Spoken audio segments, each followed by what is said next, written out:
एक गोलीकांड ने 14 अप्रैल को पूरे देश में सनसनी फैला दी थी। बॉलीवुड के दबंग खान सलमान खान के घर के बाहर कई राउंड फायरिंग की खबर ने महाराष्ट्र का सिस्टम हिला दिया था। हर कोई यही चर्चा कर रहा था कि सलमान खान को आखिर कौन टारगेट कर रहा है। तो इसी से जुड़ी एक बड़ी अपडेट आपको दे दें। इसी गोलीकांड पर देर रात बहुत बड़ी खबर आई। मुंबई में सलमान के गैलेक्सी अपार्टमेंट पर फायरिंग करने वाले दोनों शूटर्स गिरफ्तार कर लिए गए। मुंबई की क्राइम ब्रांच ने दोनों शूटर्स को गुजरात के भुज से धर दबोचा है। सलमान के घर पर 4 से 5 राउंड फायरिंग की गई थी। गोलीबारी के बाद दोनों शूटर्स फरार हो गए थे।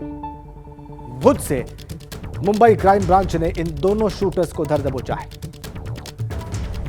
सलमान खान के घर के बाहर गोली चलने से हड़कंप मच गया था। आपको याद होगा, सलमान खान के घर गैलेक्सी अपार्टमेंट के बाहर 14 अप्रैल तड़के करीब 5 बजे 2 बाइक सवारों ने 4 से 5 राउंड फायरिंग की थी और अंधेरे का फायदा उठाकर हमलावर वहां से फरार हो गए थे। जिस वक्त फायरिंग हुई उस वक्त सलमान अपने घर में ही थे।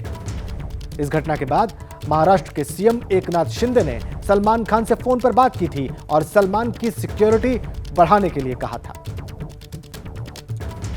अब मुंबई क्राइम ब्रांच ने इन दोनों ही शूटर्स को, जिन्होंने 4 से 5 राउंड फायरिंग की थी 14 अप्रैल को तड़के, गिरफ्तार कर लिया है गुजरात के भुज से। ये बड़ी खबर और इस मामले से जुड़ी बहुत बड़ी अपडेट।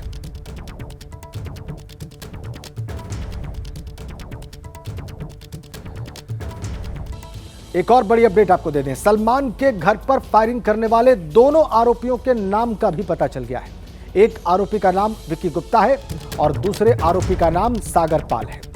दोनों आरोपी मुंबई से भागकर गुजरात के भुज पहुंच गए थे। दोनों आरोपियों से पूछताछ चल रही है। मुंबई की क्राइम ब्रांच इनसे पूछताछ कर रही है। नाम सामने आ गए हैं विक्की गुप्ता। सूरज ओझा हमारे संवाददाता इस वक्त हमारे साथ जुड़ चुके हैं फोन लाइन पर। उनसे और ज्यादा हम जानकारियां प्राप्त करेंगे जो पूछताछ चल रही है मुंबई क्राइम ब्रांच की इस बाबत। सूरज। जी बिल्कुल, जिस तरह से ये दोनों ही आरोपी बड़े शातिर तरीके से इन्होंने पूरी घटना को अंजाम दिया। घटना को अंजाम देने के बाद ये मुंबई से बाहर भाग गए थे, गुजरात में जाकर छिप गए थे। इनकी तलाश लगातार की जा रही थी। सूत्र बताते हैं कि आरोपियों ने सबसे पहले जब वो मुंबई आए थे, फरवरी के महीने मुंबई आए, मुंबई में इन्होंने एक मुंबई सेंटर में एक होटल में इन्होंने एक होटल में रूम रेंट लिया, बुक किया था और वहीं से वो लोग बैंड्रा आते थे। बैंड्रा आकर रेकी किया करते थे। बाद में फिर ये आरोपी वहां से निकले और पनवेल में उन्होंने एक घर भाड़े पे लिया, किराए पे लिया और उसके बाद पनवेल से वो बैंड्रा आया करते थे। तो इस तरह से आरोपी ने पूरी प्लानिंग की थी कि कैसे उन्हें नीति करना है और इस घटना को अंजाम देना है। जी, हमारे साथ बने रहिए सूरज। आपने कुछ महत्वपूर्ण अपडेट्स दी हैं। एक और बड़ी अपडेट इसी बाबत आपको दे दें। सलमान के जानी दुश्मनों पर एक बड़ा खुलासा हुआ है। गिरफ्तार किए गए दोनों आरोपी मुंबई से सटे पनवेल इलाके की एक सोसाइटी में रह रहे थे। पिछले 1 महीने से किराए के घर में ये दोनों आरोपी रह रहे थे। आरोपियों ने सलमान खान के घर की रेकी की थी और रेकी के बाद शूटर्स ने सलमान खान के घर के बाहर फायरिंग की 4 से 5 राउंड। सूरज ओझा अभी हमें विस्तार से बता रहे थे। रेकी के बाद सलमान के घर पर फायरिंग की थी इन दोनों ही शूटर्स ने। और अब आपको तस्वीरों के जरिए सलमान के घर के बाहर हुए गोलीकांड की टाइमलाइन हम दिखा देते हैं। ये देखिए आप, कैसे गैलेक्सी अपार्टमेंट के बाहर फायरिंग की गई 14 अप्रैल को और फिर बाइक पर दिखाई दिए सीसीटीवी फुटेज में। 14 अप्रैल की सुबह 5 बजे दोनों हमलावर आए, सलमान के घर पर ताबड़तोड़ गोलियां बरसाईं। दोनों शूटर बाइक से आए थे और सीसीटीवी कैमरे में गोली चलाते हुए कैद हुए थे, वो आप देख पा रहे हैं। फायरिंग के बाद ये आरोपी फरार हो गए। गुजरात के भुज से दोनों आरोपियों की गिरफ्तारी हो चुकी है और अब दोनों ही आरोपियों से पुलिस पूछताछ कर रही है।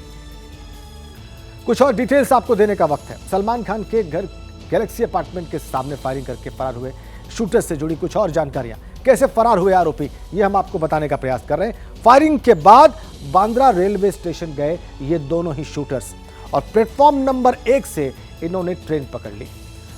सुबह 5:08 पर बोरीवली जाने वाली लोकल इन्होंने वहां से पकड़ी, वहां से बोर्ड की और सुबह 5:13 पर सांताक्रुज स्टेशन पर ये उस लोकल ट्रेन से उतर गए।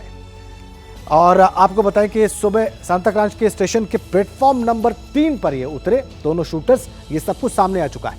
स्टेशन से वकोला की तरफ ये बाहर निकल गए दोनों शूटर्स। स्टेशन के बाहर से इन्होंने ऑटो पकड़ लिया। बाद में ये भी सामने आई जानकारी, स्टेशन के बाहर से ऑटो पकड़ा इन्होंने।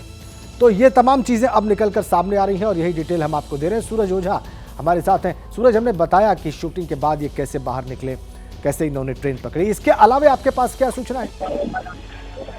जी बिल्कुल, देखिए ये आरोपी जो थे इन्होंने पूरी प्लानिंग कर रखी थी कि इन्हें कैसे मुंबई से बाहर निकलना है इस पूरी घटना को अंजाम देने के बाद। तो फिर जैसे ही इन्होंने वारदात को अंजाम दिया, ये बाइक से आए। इनको ये पता था कि अगर ये बाइक से ही भागेंगे तो ट्रैफिक पुलिस इन्हें पकड़ सकती है, पुलिस बीच में इंटरसेप्ट कर सकती है, क्योंकि जिस वक्त जी सूरज, किन्हीं कारणों से आपकी आवाज बहुत स्पष्ट हमें नहीं मिल रही है। बहुत धन्यवाद आपका। चलिए अब आपको बताते हैं कि आखिर सलमान के दुश्मन हैं कौन कौन। ये आपके मन में सवाल होगा, यही हम आपको बताने जा रहे हैं कि सलमान के दुश्मन कौन कौन हैं। देखिए, लॉरेंस बिश्नोई गैंग दुश्मन नंबर 1, गोल्डी बराड़ गैंग दुश्मन नंबर 2, रोहित गोदारा गैंग दुश्मन नंबर 3। ये सलमान के दुश्मन हैं और इनकी तस्वीरें आप देख रहे हैं। ये जो गैंग्स हैं और जो इनके लीडर्स हैं, जो इनके आका हैं, इनकी तस्वीरें हमने आपकी स्क्रीन पर रखी हैं। ये 3 बड़े दुश्मन, Lawrence Bishnoi gang, Goldy Brar gang और रोहित गोदारा गैंग।